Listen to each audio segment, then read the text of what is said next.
Hello, everyone. Welcome to another episode of the Late Winner Show. Before we proceed, please make sure that you like, share, and subscribe to the Late Winner Show. Please follow our Instagram and Twitter channels for any football news that we have on the planet. That being said, today is a Leicester City podcast. As you can see from Chris's background, definitely it's all about Leicester today. We're going to discuss why Leicester has been struggling so much this season, why they've been conceding so many goals, and just talking all the things Leicester are doing this season. With that, I have Chris from the 𝗬𝗲𝗓𝗧 podcast. How are you doing, Chris? I'm not doing too bad at all. How are you? Yeah, I'm good. Thank you so much. Before we proceed, do you mind introducing a little bit about yourself and your podcast as well? Yeah, I'm quite old now. I've supported Leicester all my life, so it's quite a few years. And I set up Leicester Till I Die when I left Leicester. It's about 15 years ago. It was a website, it was a blog, and it's just evolved. And we're all over the socials: Facebook, Instagram, Twitter, and obviously then not obviously, but with the lockdown and everything, as many people did, to help mentally, etc. I started doing the TV shows via YouTube, Okay. which then doubled up as podcasts. So yeah, it stopped me climbing up the walls. Nice. That's great. Yeah, I've definitely, listened to a couple of episodes. So definitely, go check it out if you want to know more about like details about Leicester City. Definitely go check out Chris's podcast. We'll leave the links in the description below. With that being, off the line, let's start let's start the show and talk about Leicester's problem this season. We all know Leicester's seasons has not been great, and in the last couple of seasons since Rodgers joined, he's been consistently coming on fifth. Sorry, Chris, but yeah, they were in the Champions League spots for the better part of the year on in both the seasons, but they definitely couldn't qualify for that all important Champions League spot. Thanks for um, that. I'll see you later. uh, but this season is definitely very, very different compared to the last couple of seasons. You don't see any kind of spark or intensity in the team. They're not we're not seeing them that gelling that we used to see in the previous season. What do you think has gone wrong, and how can Rogers and Leicester City change this? You know, if you'd have given me two fifth place finishes 10 years ago, I'd have bitten your hands off. I mean, if you look at the Premier League at the moment, it's becoming almost like a Scottish Premier League. You've got the four teams that they're going to finish in some order, first to fourth, Yeah. and it's almost a battle for the places. Now, yes, we've had a couple of good seasons, but you can't always have good seasons. Occasionally, there's going to be a season that comes along and it slaps you in the face and says, right, reality check here, this is who you are. And the problem is, as football fans, we've had two fifth places, so we want a fourth or we want a third. That's how us football fans Yeah. are. We've had. For any team, whether it's us, you've got your Evertons, you've got your West Hams to do well, you've got to be expecting sometimes some of the bigger clubs to not do well, to have a problem, etc. Liverpool did last season. The main reason we were in the top four for so long was the fact that they weren't, but they came good at the end. So maybe this season will be a bit different because we've been looking over our shoulder for the past two seasons, thinking, "Oh, who's catching us up? Who's catching us up?" Where this season it's a bit of role reversal, and we're coming up hopefully from behind. Hmm. That said, performance-wise, it's been awful. It really has, and I think not just us, but a lot of other teams as well. Last season there was a lot of injuries. I mean, Yeah. last season at this time we were fourth or fifth, but we had virtually all our back four out. We had Christian Fuchs who played, I think, like 9 or 10 games at the start of the season. That's more than he'd played in the previous 3 or 4 seasons put together. So the players that come back, Hmm. you can't expect a player these days to come back and just be as good as they were necessarily when they left. I don't think Virgil van Dijk is doing it for Liverpool, Yeah. and certainly James Maddison, Ricardo, those players aren't particularly doing it well. And I don't want to blame on injuries because we're a Premier League squad. We should have the players to cover. But at the moment, we've lost Wes Morgan, Johnny Evans, who would be the elder statesman in the back four, just calming things down. He's got a foot injury, so we don't, he'll probably play one, miss one, play one, miss one, because of his age.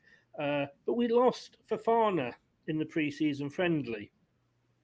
Villarreal decided to sort of take him out mafia style in what was, in fairness, a pre-season friendly. Obviously, the Spanish don't know the meaning of the word friendly. They probably thought it was like the Armada coming over again. Not that I'm bitter, you understand. Not that I'm bitter. And he's out for so long.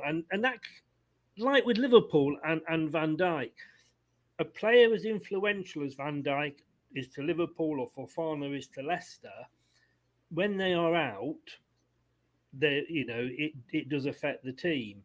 We've also got James Justin out. We've also had Castagna out because he came back injured from he's wearing the mask at the moment. He had the really bad challenge when he nearly lost his eye. Yeah. And Ricardo's been out long term, coming back, and all kind of. And I think with Fofana, and we had to go out, and the club acted very quickly with Fofana. He was injured, buggered the plans up, excuse my French, for the new season. We went out within a week of him being injured. We'd got a replacement in Vestergaard. Hmm. He's struggling to settle in. If I'm honest with you, he's had a couple of bad games, but then in fairness to him, before that he'd had a couple of decent ones. So Yeah. I think it's just for us. I think it's the disruption more than anything. But we're certainly not playing. When you watch the games, we can't string a pass together. This sometimes last season it was like watching Brazil. The passes would be coming off and it'd be Yeah. flicking off. Yeah. It isn't happening this season, and I think it's confidence. I think is the Yeah. big thing. Yeah. I mean, looking at the table now, we're still in 13th place. We're not. It's we're definitely, yeah, not, exactly. Yeah. you know, I don't think like Leicester are 13th at the moment, we all know, but it's still very early in the season. It's 7 games.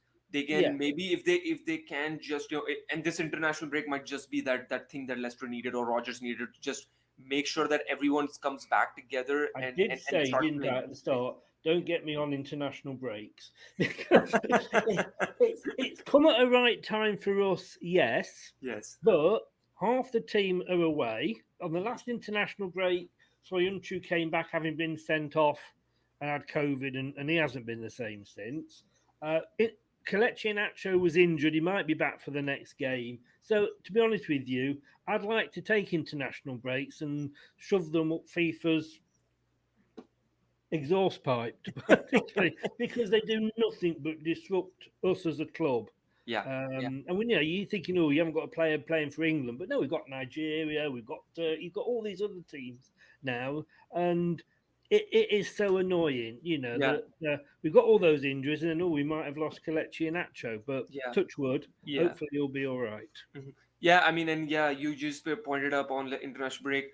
The Leicester City as a club are growing. Their Mm. players are growing. They have those important players who are now actually going and playing for their international teams as well. So Mm. it is that scare that Leicester City themselves and their fans Mm. have. That if they go back, if they go back in this, if they go to this international duty, they might come back Yeah, injured, because these are all really important games for their country as well. They're not like it's no, it's not an international friendly that they're playing. It's actually a FIFA World Cup qualification game, which it which we is, all but know. We all but know, when you're like, the looking at clubs like. England playing Andorra, Exactly, exactly. you I don't mean, we want all to know play that that. England is going to qualify. It's not like Yeah, Andorra was yeah. anyway going to defeat England. I think the other But thing we've that got is to the remember case. as well. Yeah. Sorry to turn it, but the thing we've got to Yeah. No. remember as well for Leicester is Uh-huh. we finished fifth for the last two seasons, and yet that was good. But probably one of the reasons we finished fifth was because Spurs and Arsenal didn't, because they've had a couple of bad seasons. You'd expect them, if you believe everything that Sky says about the Big Six, that Yes. they should be the positions 1 to 6. So they had Yeah. bad seasons. But you've got to Yeah. look at like this season, West Ham. All credit to them. I thought they'd be back down. I thought they punched above the weight last season. They'd be back down the bottom of the league like they normally are. No, they're up there. You've got Villa coming good, with the money they got for Grealish. You've got, Everton, who bought some really good players under Ancelotti and have now brilliant signing getting Benitez in. Yeah. I think he's a brilliant signing for them. So they're going to come good, now that I believe that now that, he's settled in and what have you. So you've got all these other clubs saying like, yeah, we want a bit of what Leicester are having. Let's talk about Inacho as well, because Mm, I think Leicester fans, they know Inacho pretty well. Last season when he came into the mix in the middle of the season, he started like scoring so many goals, and all the players, I mean, all the fans this season, and even like just normal no, not Leicester fans, they were like, why Leicester, or why Rogers is not being playing Inacho. It was the first time Leicester actually failed to win a Premier League game in which they were ahead at halftime by two or more goals since October 2003, when they lost 4-3 to Wolves. Before Palace, they had won each of their last 26 games in the competition when leading, by two or more goals yeah. at the break. The next 2 weeks, as I said, like they present an opportunity for Rodgers to, and his players as well, to reassess. He has a lot to think about. First, he knows that he has to improve his side's defensive record, which we will talk in a bit. The return of the influential Evans, now missing through illness, after recovering from that foot tendon issue, would certainly definitely help the team. And Vardy and Inacho, they scored about 33 goals between them in the last 32 Premier League games when they both started together for Leicester. It was definitely a no-brainer when he started Inacho against Crystal Palace, and he delivered, right? He scored. But why do you think that Brendan Rodgers is not starting? Is not starting Inacho, and also even going deeper into that, you guys signed Patson Daka from Salzburg. He's definitely not getting that much game time into the Premier League as well. I think with that one, it's a case of answers on a postcard, because it's a lot of what we are wondering as well. I mean, Yeah. as good as Rogers is, and I'm not screaming for him to go or anything like that. I'm not that stupid, but Yeah. he he is baffling us, and we do look at sometimes at his team selection and go, "Come on, Brendan, what's going on?" He has got the problem that he picks Perez a lot, who the fans just don't know why. Mhm. He obviously, I think one Rob Tanner from the Athletic. I did an interview with him, and I was asking him about it, and he went, "You know what? Perez is probably not as bad as Leicester fans think he is, but he's not as good as Brendan Rodgers thinks he is." We don't know what he offers, something that Brendan Rodgers obviously wants, and we can't see. Now, he's got to accommodate him, or he's got to accommodate Madison in that kind of number 10 role. Yeah. And if you've got them playing, then he can't really have two strikers. And that's the problem. Last season, and of course, you got Barnes in there as well. Back end of last season, you had an injury to Madison at the same time as you had an injury to Barnes. So he had to put Inacho and Vardy together, because we've been screaming like Vardy. Inacho's been with us for years. He's not done anything. When he comes on, he was awful. But he isn't a lone striker, and that he was being brought on towards last 10, 15 minutes of games to replace Vardy, and we were expecting him to just sort of fill that role. And he's a different player, so he couldn't. But Roger stumbled on this, and it worked, and he kept it for the rest of the season. At the back end of last season, apart from the odd game here and there, it was very, very successful.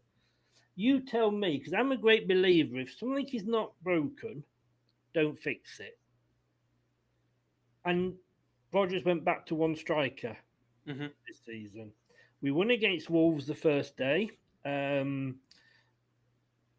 we were awful. Not going to lie. We got stuffed by West Ham. The problem was all the fans were screaming we wanted Iheanacho and Vardy back playing together. He did that against Palace the other day. Yeah, we went 2-0 up, but we didn't go 2-0 up because we played well. We went 2-0 up because Palace made two mistakes. Yes. All right, Iheanacho and Vardy both capitalised, and that's the difference. They capitalised on it, but we didn't deserve to be 2-0 up. And the problem you've got is how you can't really drop Vardy. It's a bit like Harry Kane, a bit like Gary Lineker used to be. Some of Mo Salah. If Mo Salah's not interested, how can Klopp really justify dropping the guy? But with these players that they can be rubbish for 89 minutes. Vardy doesn't touch the ball that often because nobody's sort of getting the ball through to him. One opportunity and bam, he's got a goal for you. So it is a case of Vardy plus one other. And I just think he's very stubborn in a lot of ways, is Brendan Rodgers. And I just don't think he likes the two up front. He likes the one up front. And that's always, unfortunately, going to be, not unfortunately, because obviously he scores his goals. That's going to be Vardy. Yeah. Xhaka, a lot of people have said, why do we go and buy these players and we don't play them? You are bringing a player from that's just won the Austrian Premier League, or their Austrian top Bundesliga. yeah. No disrespect to the Austrian Bundesliga, it's not. It's not Spanish. It's not Italian. So it's quite a little bit. But that said, if you know where the goal is, you know where the goal is. And to bring a player in, if you're going to pick Xhaka, you're going to have to drop Vardy. Mm-hmm. How can you drop Vardy when he is at the moment he's joint top goal scorer in the Premier League? Yeah. You can't. So Xhaka's got to wait for his chance, and you've got to let these players get used to him. I mean, sometimes you throw them in. Fofana's the prime example. When we bought Fofana, he was going to go into the under-23s development squad. That's why we bought him and work his way through and get used to this. But with that many injuries, start of last season, to the back to the defence, we had to throw him in. It was sink or swim. Thankfully, he swam. But a lot of players, Soyuncu, we bought him a season before because we knew Maguire might be leaving at some point. But in that 1 year, he got, hanging around with the squad, training, etc. He got used to the system. So that when he came in, it was almost, we didn't miss Harry Maguire, but it had that time. So, as good as Xhaka is, and I love Xhaka, I think he's a great prospect. I'm glad we've got him. But we've got to give him time. He can't just automatically, Samari's come in because Indeed is injured. Mm-hmm. Had Indeed not been injured, Samari would have probably only been playing cup games. But you've got to remember as well, we're in 4 competitions at this stage, and these players Thursday, Sunday, they can't. They can't do it. So the players like that are going to get the chance. Iheanacho would have played the other night in Europe if we hadn't cocked his visa application up or COVID, whatever it was. Exactly. These players will get the chance. Yeah, I mean, you see, when these things happen, you feel like Leicester, as a club, they don't have that experience in European football, and that's why these things happen. I mean, yeah, it can happen to any other club, but usually it doesn't happen because they know what needs to happen when you go and travel abroad, and you know what kind of things that needs to be done. But go ahead. No, I was going to say, I actually asked this. I do a weekly show, 9:00 on a Tuesday, if anybody's free, and we call it X on the Pitch. Okay.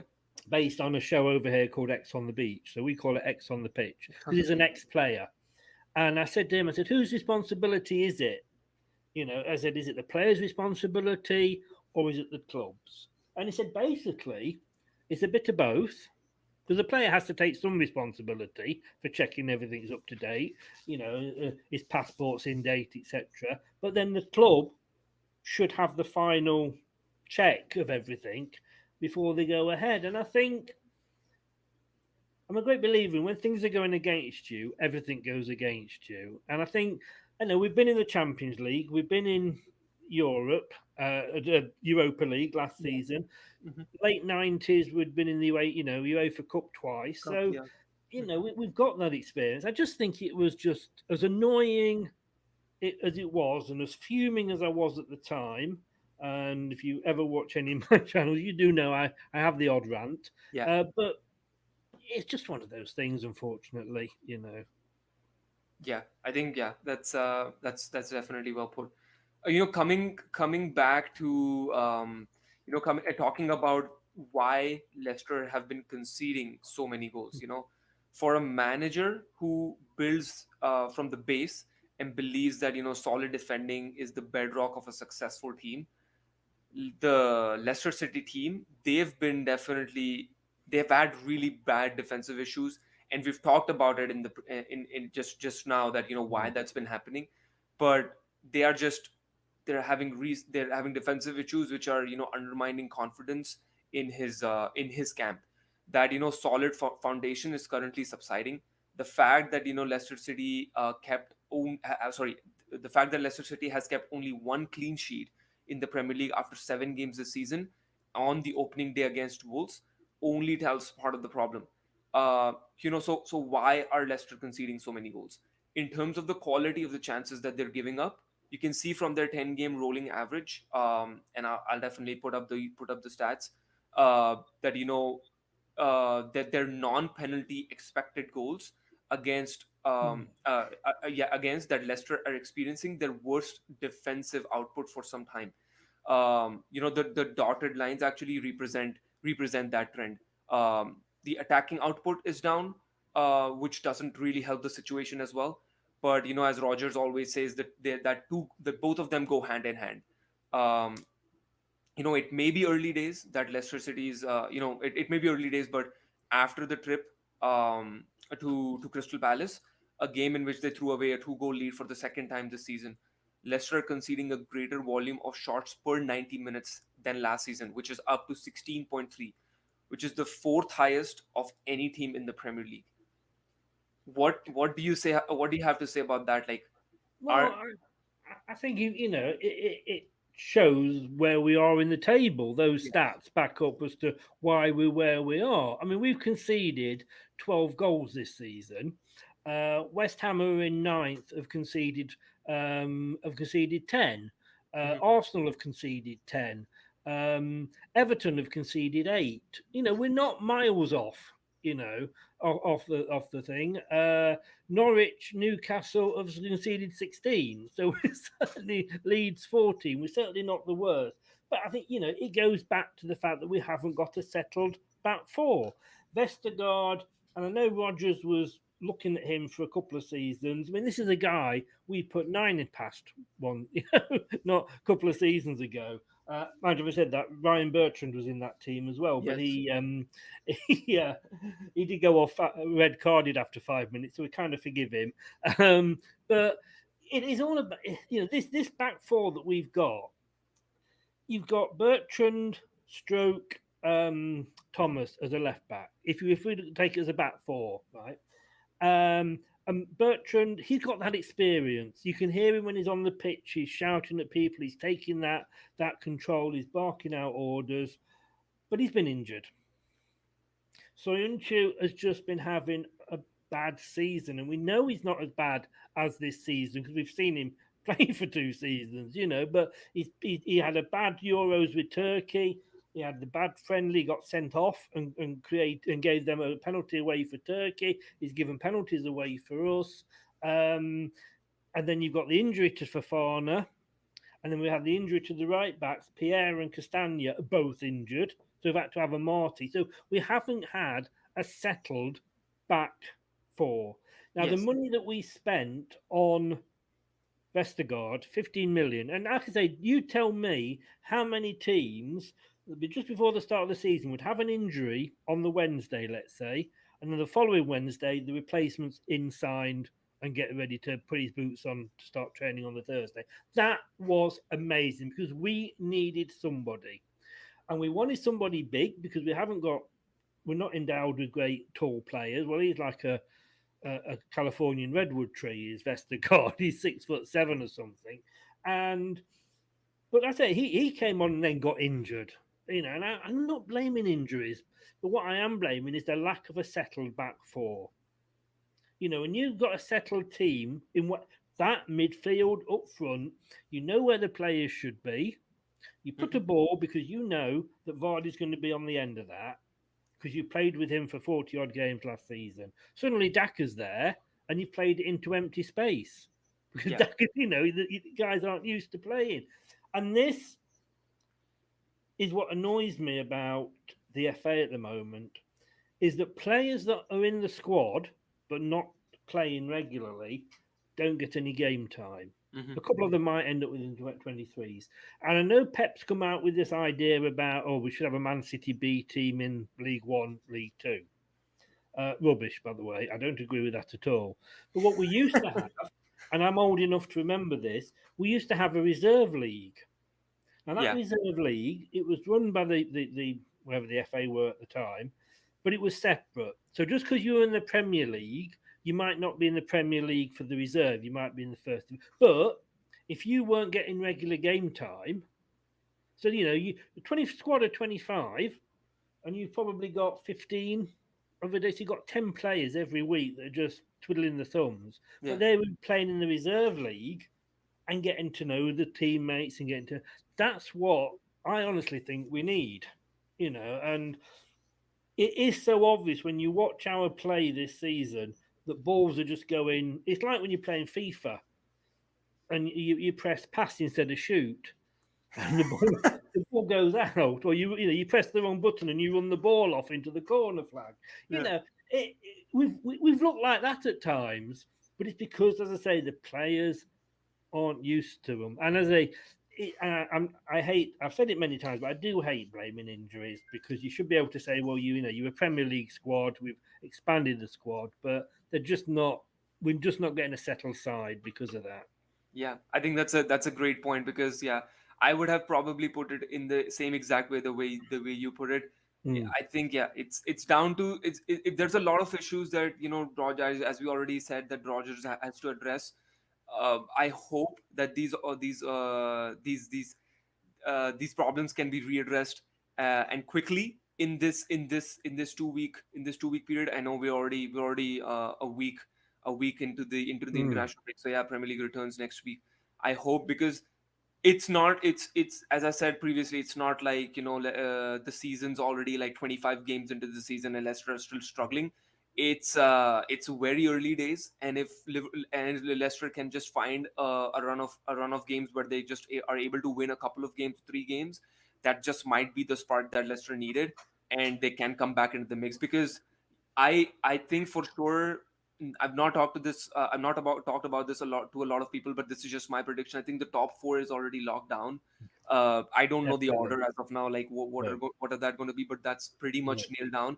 But the fifth, like going from the 5th position to the end of the table, that's definitely still open for debate. Like which teams are going to grab that other European places, because, and you can see like other clubs finding their form. And if Leicester can come back into the mix, we're going to have like a really good, interesting end to the season. If I may say that, I think the actual outside the top 4 is more exciting, exactly, yes, and of interest to most fans outside the so-called big clubs than the top 4. And you've got to remember as well, as Leicester fans, those of us that are old enough, and I'm not one of these who's football was better back in the day, but we've got to remember where we were. We went out of business. We went into administration. We were saved by Gary Lineker and 𝗵𝗲𝗄𝗏 and the group they put together. We nearly went out of business a second time, but we were saved by Milan Mandrić coming in. We've been down to the 3rd tier for a season. And if we finish 10th, let's say, and we don't win a trophy, it isn't failure for Leicester City. It's disappointment. And I'll be ranting and raving as a fan as much as the next person for the first week past the end of the season. But then reality strikes, and you think, well, yeah, remember where we've been. Remember what we've come from, and we've had two very good years. When 5-6 years ago we won the bloody Premier League, for God's Yeah. sake. Last season we won the FA Cup, but Yeah. we have got 19 other clubs. Well, let's say 18 because Norwich are just making the numbers up. sorry, any Norwich fans are tuning in. But no, all joking aside, there's 18 other clubs that are going for the same things as we are. And I don't know how many other clubs in Europe are going for the same things that we are. We've no God given right, but it says, oh, you'll finish fifth again, you'll be fifth, blah, blah. And everyone's saying, oh, you must be really disappointed. Yes, we are disappointed, but realistic. And yes, it's a disappointing start to the season because we've had two good ones. But every team, every now and again, has a bit of a blip year. Yes. And we've got to look at the whole plan. We won the league. We our chairman, when he bought us, said we'll be in Europe in 5 years, and we all went, yeah, of course we will. Little did we know, but it all kind of happened very quickly. Brendan's building something, and yes, he frustrates us sometimes as a manager. And yes, I'll go mad and I'll scream and I'll swear and I'll do everything because he's picked a completely wrong team and what the hell is he doing? But then I calm down, as most fans do, have a beer, and you got to look at the whole picture and say, great, I couldn't get to Wembley for the FA Cup final. I was watching it with my son. Okay. I had to turn away at the end because I was in tears. Okay. And when I turned round, so was he. I never thought I would watch my club, and my son supports Leicester as well. I never thought we would share a moment of us winning the FA Cup. I've sat with him at the 𝗕𝗲𝗹𝗪 Stadium, and I've seen the players come out to the Champions League music. The hairs on the back of that. We were in the quarterfinals of the Champions League. We went further than any other British team that season. That year, yeah. I never thought we'd see that. I never thought I'd share those moments. So yes, it's not going to plan this season, but maybe it's not a bad thing. Yeah, I think you're absolutely right in that. Like every club has that blip. It's not like even Pep, like he won the title 2 years in a row, and we all saw what happened when Liverpool won that league title in that year. You see that there are clubs, every other club suffers from that blip Yeah. and goes through that blip in that season. Liverpool Even have had though a blip even for yeah, 30 years, haven't they? exactly, and even though even though Man City still finished second, it's just we know how much they struggle in that But for season, them, right? it's a blip. For them, it's a Exactly. blip. It's just E- different. We have to say we are Leicester. We are in the same bracket as Everton as West Ham. We're not in that bracket because Sky Sports and all the big broadcasting companies won't put us in that bracket. It'd be Yeah, interesting to see if Newcastle make it now a big seven. But they're all after broadcast rights and what have you. But yeah, I mean, let's look and like I say, let's see how the season pans out. But exactly. 10th and not winning a trophy will not be the end of the world. But yes, it will obviously be a Yeah, disappointment. it's just that the expectation since you guys won the Premier League, and obviously the seasons that you've had Yeah, in the last couple of seasons, the expectations are definitely grown. So yeah, if they of don't course, start yes. well, if the teams are not playing well, if Rodgers does some kind of mischief with the team lineup, they're like, fans go Mm, crazy, like, what the fuck are you doing all this? And yeah. then that definitely happens with all the, with any of the football fans. Like, I'm a Manchester United fan, and you and I Oh, and you I didn't could, have to yeah, and say I that. could. I liked you up until that point, and of course you are. And now in America, of course you're a Man United fan. You wouldn't be but from I could, Manchester, but would I you? could, yeah, I could go and I could have I could do a rant about Ole in the recent times, like, because of the stuff that he's doing in the last couple of Yeah. games. But Mm. yeah, and we're not going to get in that discussion right now, but yeah, I was just I wanted to present myself like, hey, I'm a United fan. No, you're quite Yeah, but right. You're quite right. But again, there's a lot of Man United fans. I yeah, can remember United, just to sidetrack very, very quickly, in the 70s when they would go out and buy any decent player that was available to stop Liverpool or anybody else getting them. And they won very little. It was the odd FA Cup here. It was Liverpool dominance for yes, years. yes, So yeah, A, money doesn't guarantee you everything, and I, B, if you, I say a lot of younger, no disrespect to you, but a lot of the younger fans, you don't remember when you weren't winning because Alex Ferguson was amazing at what he achieved yeah, for yeah, you. yeah, definitely. But you had your time.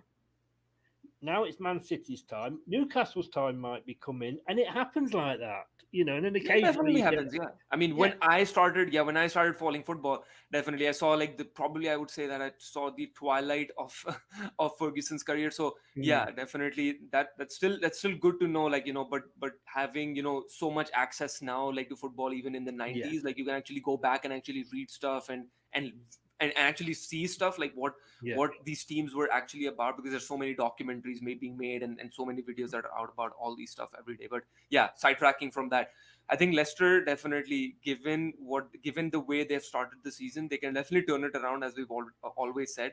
Um, it's just how we want to see the impact, and we want to see like Brendan Rodgers coming back and seeing like what he does into the sport so that they can come back. Because right now at the moment we don't see that in the team.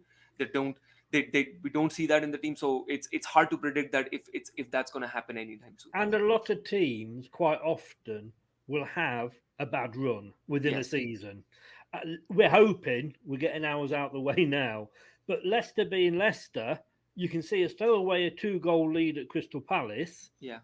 You can see us beating Man United next week. That's Leicester for you. You can go from awful to good. So we're not going to start crying just yet. Yeah, that's it. So I will now shut down the podcast just now on that note, because you said Leicester will defeat Man United. So I'm not going to talk about it anymore. So no, but jokes Like aside, we I did in think the FA Cup last season. Yeah. Just remind you of that. no, but jokes aside, I think great discussion, Chris. Thank you for Thank you. No, coming on to thank the you for podcast. having me on. Thank you for Yeah, having me on, and good luck with the podcast and the shows and everything you do. thank you so much. Thank you so much. I think great discussion on Leicester and what we can expect from this. Just quick thoughts. What was your early prediction on Leicester, and what are now the expectations in Oh, reality terms? you had to ask that, didn't you? You had to ask that. You get me back now. I actually predicted us to be sixth, Okay. um, because I just thought, yeah, there's, like you say, you got the Evertons, you got the Villas, you've got those teams that would do well this season. Um, where do I think we'll finish now? I'll take top 10. Okay. Awesome. Great. With on that note, definitely we'll conclude our podcast today. Again, thanks to Chris from the Leicester Till I Die podcast to join the Late Winner Show and expressing his thoughts on the Leicester season and what's been happening in and around the club. We definitely like to invite you for a future episode, Chris. Yeah. Uh, maybe do a mid-season review around the next year, start of the next year. Definitely, it was great talking to you. And you as well. Thank you so much for having me on. And Yeah. if you're free a week on Monday, we're doing the post match reaction. So if you fancy coming on that as a Man United fan, it'd be lovely to have you on ours. Oh, great. Yeah, definitely. Yeah, that's nice to be on your channel and talking about that game. But yeah, please make sure that you like, share, and subscribe to the Late Winner Show. We leave the links in the description below for the Instagram and Twitter accounts as well. Go and check that out as well for any kind of clips that we release from the episodes, any football news that's been coming around all over the world. We will leave Chris's podcast links as well in the description below.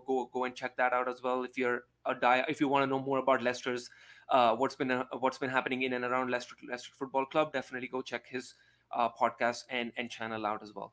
That being said, Chris, again, thank you so much for coming along, and I'll Thank see you. you. I'll see you definitely in the coming weeks. Brilliant. Stay safe, mate, and look after All right. yourself. Yeah. Good night. Thank you. Thank you. Bye bye.